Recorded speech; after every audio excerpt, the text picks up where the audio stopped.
एक छोटा सा गांव था जहां कई सालों से बारिश नहीं हुई थी। धरती सूख चुकी थी, खेती खत्म हो गई थी और एक एक करके सभी परिवार गांव छोड़ गए। लेकिन एक परिवार अब भी वहीं रुका था। रामू, एक मेहनती, सादा और दिल का साफ किसान, अपनी पत्नी रीता और छोटे से बेटे गोलू के साथ उम्मीद को थामे उसी गांव में रहता। सुबह का समय, रामू घर के बाहर खड़ा है। दूर से धने सेठ आता हुआ दिखाई देता।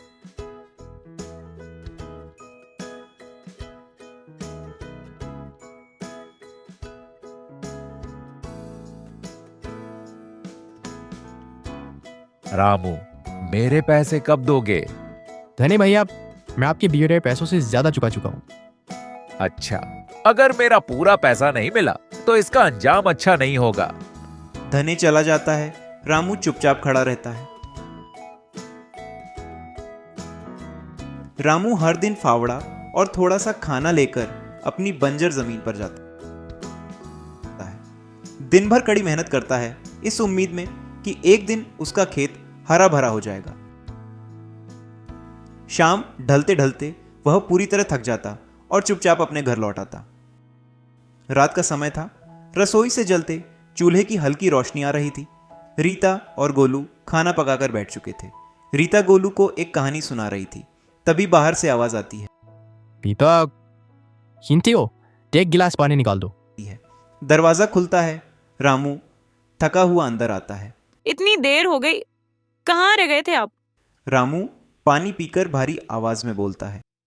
क्या करे रीता, दिन भर खेतों में मेहनत करता हूँ, फसल कैसी होगी, बस यही चिंता रहती है। सोचते सोचते देर हो जाती है। छोड़िए ये सब, आपको भूख लगी होगी। तीनों एक साथ जमीन पर बैठकर खाना खाते हैं। घर में सादगी और अपनापन है। खाने के बाद थकी हुई आंखें बंद होती हैं। अगले दिन रामू खेती करने गया।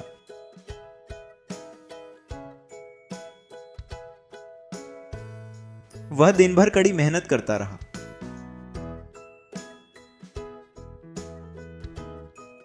शाम को थककर जब वह खाना खाने के लिए बैठा ही था, तभी उसने देखा कि धने साहूकार गुड्डू के साथ उसकी ओर आ रहा है। गुड्डू एक नंबर का बदमाश था जिसे मारपीट करने की आदत थी।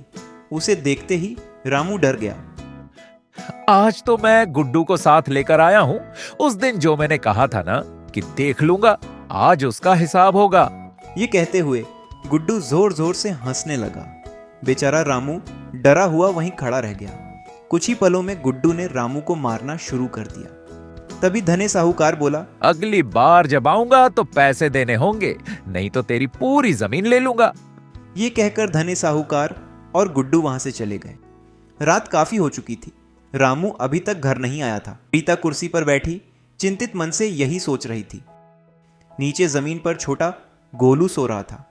कुछ समय बाद बाहर से थका हारा और डरा हुआ रामू घर के अंदर आता है। रीता तुरंत कुर्सी से उठती है और पूछती है, इतनी देर क्यों हो गई? क्या हुआ आज? रामू दिन भर की परेशानी के बारे में बताता है। उसकी बातें सुनकर रीता और भी निराश हो जाती है। रामू धीरे से कहता है, जब फसल लगेगी तब फसल बेचकर उनका पैसा ले देंगे। रीता बहुत चिंतित होकर बोलती है, जमीन ही दे दो, नहीं तो वो धनिया सेठ फिर से तुम्हें गुड्डू के हाथों परेशान करवाएगा। रामू उदास होकर जवाब देता है, वो जमीन पापा की मेहनत की जमीन है, मैं किसी को नहीं बेचूंगा। रीता नरम आवाज में कहती है, छोड़ो जी, भूख लगी होगी, चलो खाना खा लेते हैं।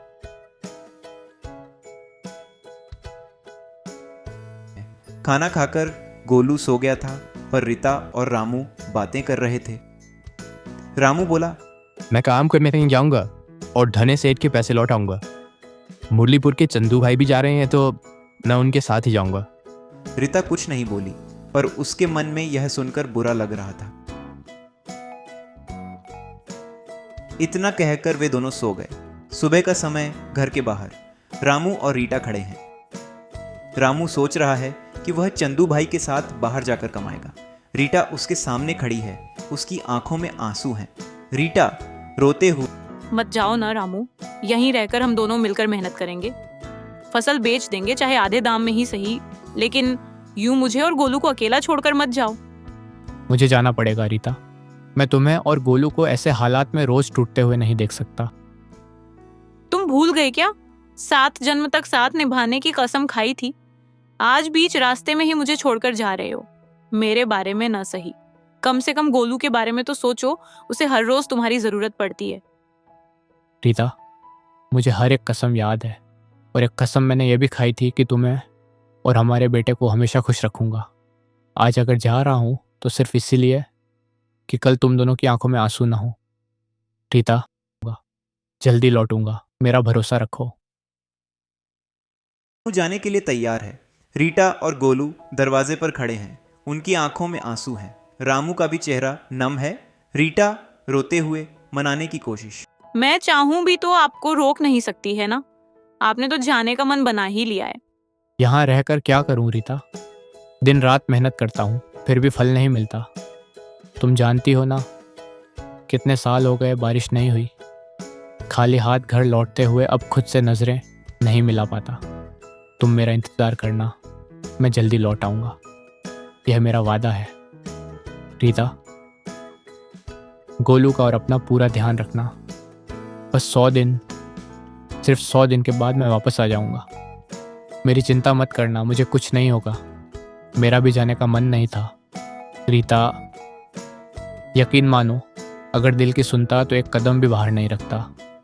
मेरा भी मन यही था कि तुम्हारे और गोलू के साथ यहीं रहूं, इसी घर में, इसी मिट्टी में। क्योंकि मजबूरी इंसान से उसका दिल नहीं पूछती रीता। अगर आज चला गया तो कल तुम्हारे आंसू पहुंच सकूंगा। अगर आज रुक गया तो जिंदगी भर खुद को माफ नहीं कर पाऊंगा। ठीक है, अब मैं चलता हूं। ठीक है, अच्छे से जाना। बस हमें भूल मत जाना रामू। इस जन्म में तो क्या, 7 जन्म आपका इंतजार रहेगा।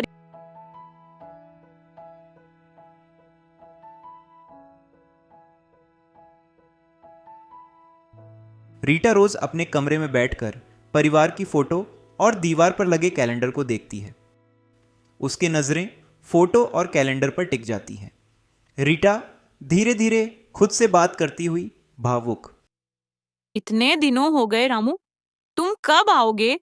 तुम्हारे आने का इंतजार करते करते मेरा मन ही नहीं लगता कुछ भी करने का। रीता बेती थी। तब उसकी नज़र दरवाजे की ओर जाती है। मीना, चंदू की पत्नी, अंदर आती है। रीटा खुशी से। रीटा धीरे धीरे उठती है और मीना की तरफ बढ़ती है, लेकिन मीना के चेहरे पर उदासी है। अरे मीना दीदी, कैसे हो आप? इतने लंबे समय बाद आना हुआ। बताइए, चंदू भाई और रामू ने कोई चिट्ठी या संदेश भेजा क्या? मीना जवाब देती है, लेकिन उसके शब्दों को रीटा सुनती है। सुनकर एकदम से गिर फेंट होती है।